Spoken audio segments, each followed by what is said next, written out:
You can run 13-second quarter-mile times with a stock-motored AOD Fox Mustang.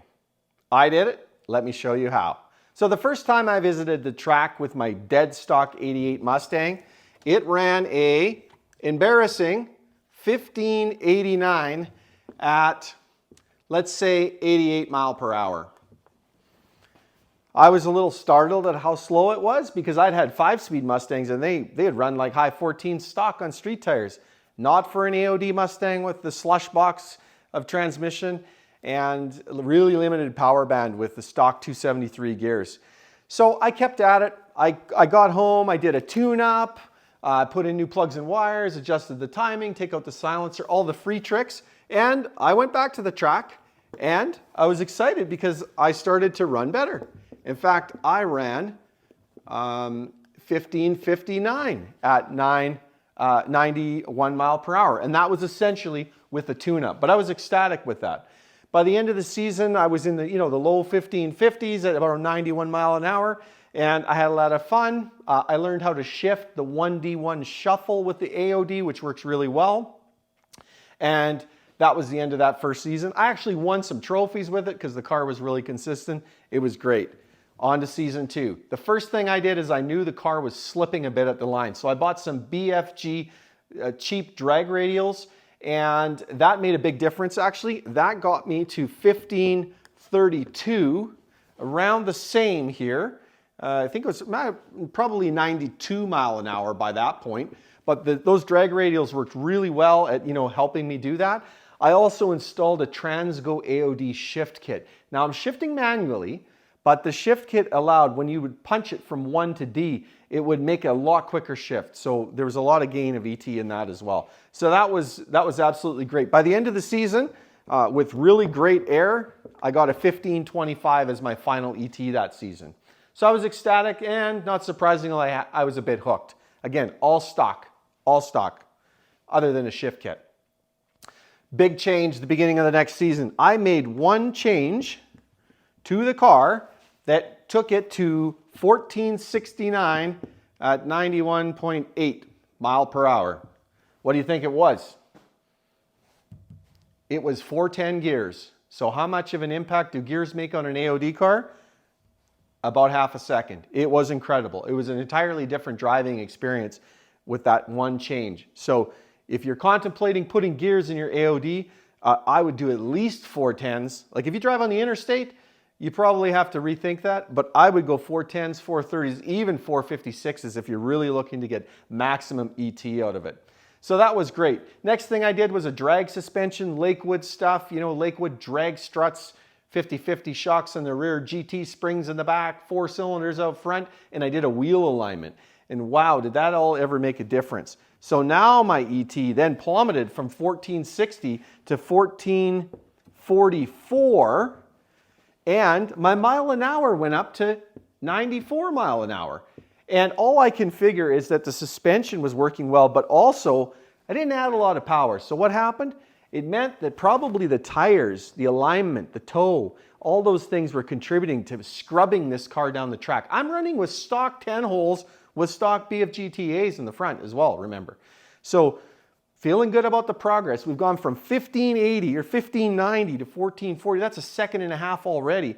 Stock motor, pretty much stock transmission, and with some suspension tricks. So really, really excited about how the progress went. By the end of the season, I added an electric fan because I wanted to try and free up a little bit more power, and I didn't like how hot my car would get between rounds. So we put the E-fan on and bottomed out at 1438 at 95 miles per hour. Pretty excited. It was a really impressive thing. Now, you may wonder how I know all these little details, because I used a logbook in drag racing, and I logged every single run, every comment. I'd put notes in here about the run, what I learned, shift point, everything you can imagine, weather station. And so I had a lot of data, which is really helping to summarize this.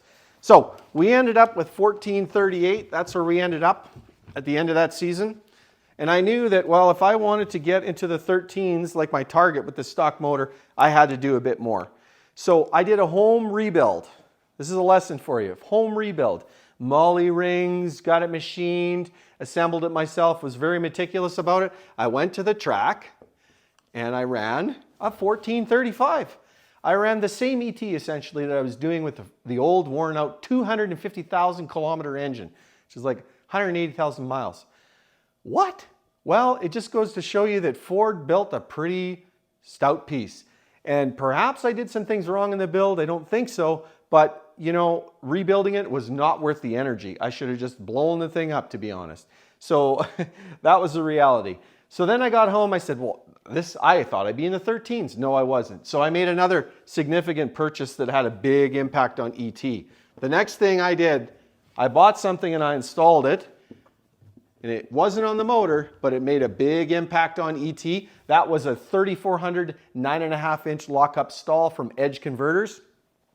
It's a street stall, not super aggressive. In fact, driving around town just felt like normal. It drove on the highway fine. The transmission temperatures were great, but the ET really improved. So now I was really getting into the power, and that was very exciting.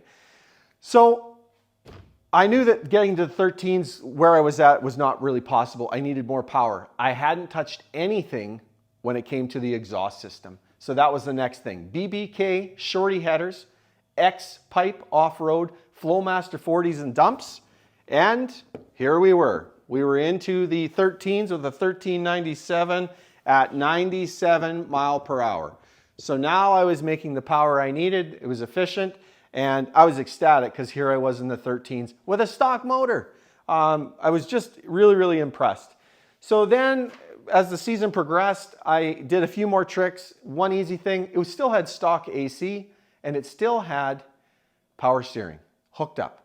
So I ran a short belt to bypass both of those pulleys, and we also installed an electric fan and some more tuning things like, you know, index the plugs and a few more tuning tricks. And this is where I eventually ended up at the end of that season, was at 1378 at 99 miles per hour. And I want to point out that my 60 foot was a 190, which is not really good for those of you that bracket race. This should be down in the 170 range or less. And so the car just would not leave any harder with the combination the way I had it. Stock control arms, etc. That'd probably be the next thing to change, because if this could drop 2/10, I'd gain 3 or 4 tenths at the quarter mile, which is getting me closer into the deep 13s.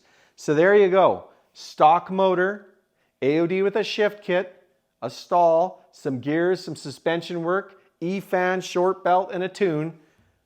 Yes, you can run 13 seconds with a stock motored AOD at 3,300 pounds. So it does work. And I'm really excited about my next build. As you know, I bought this car back and I'm rescuing it. And I plan to run high 12s with the same understanding and the same approach. Can I do it? I think so. More gears, more converter, some more engine tricks, a little bit of head work. We'll see. Thanks for watching. If you like this content and you want to follow along with my stock motor build number 2, please subscribe.